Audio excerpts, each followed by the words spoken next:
Okay, so Lynn asks, if a geyser bursts and it gets replaced by the managing agent's suggested plumbers and still malfunctions, leaks, who's responsible for the damage? The said plumber has vanished.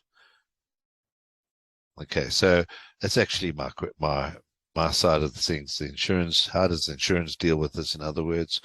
So quite honestly, the managing agents are not supposed to suggest people too hard these days. There's something called Section 58 in the new Property Protectionist Act that came in February.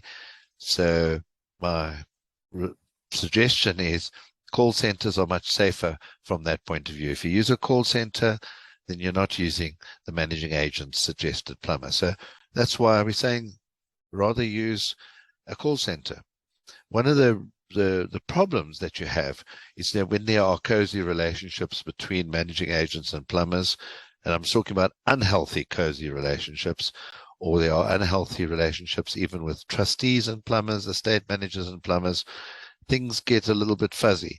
So we say put it at arm's length, make it the insurance company's outfit.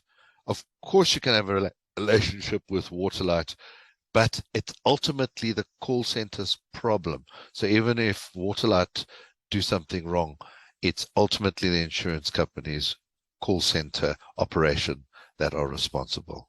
Okay.